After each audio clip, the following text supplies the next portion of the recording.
Hello everyone and welcome to the Friday Film Club. This week's film was indeed Ratatouille, and last week's summary of Knives Out ended up being very long, so this week I'm going to try and keep it short, sweet, nice and concise, so we don't all end up having to spend 10 minutes listening to me ramble. First of all, I really enjoyed this film. I think the message at the core of it is wonderful, and as someone who worked in the service industry for quite a while, there was a really familiar joy to be found in some of the scenes set in the kitchen. That said, I bizarrely found myself feeling that this wasn't actually a film that was for all ages. I found myself almost a little bit sceptical of what this film has to offer in terms of enjoyment for kids.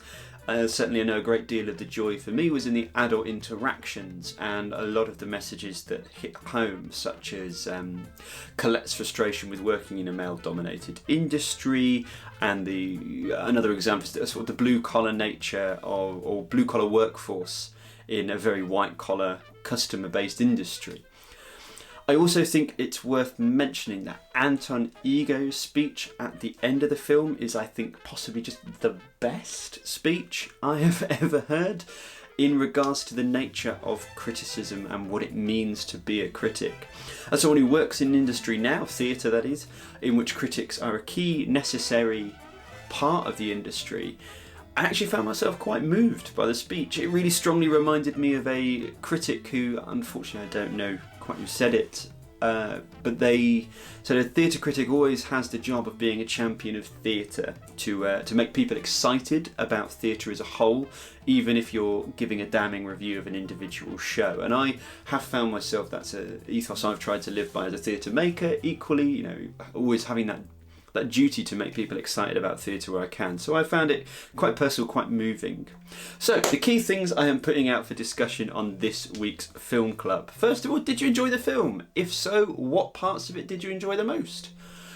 Do you feel the film has a great deal to offer to younger viewers? What do you make of the nature of Anton Ego's speech and his character and the nature of criticism as a whole? And also, did you feel Linguini's arc was actually really resolved? Overall, I give this film a solid 4 out of 5, 4 thumbs out of 5, and I strongly recommend it, in particular to anyone who works in the service industry, regardless of age. I do think the film was perhaps a little bit slow to get started, and I do feel that the arc of Linguini having no real talents was actually never really resolved or tackled in a meaningful way. He started and ended the film kind of not really having any talents, and they never made anything of it. But that said, this really was a fantastic film. I enjoyed it massively, and if you haven't seen it already, you owe it to yourself to give it a watch. As always, stay safe, stay positive, and we'll see you soon.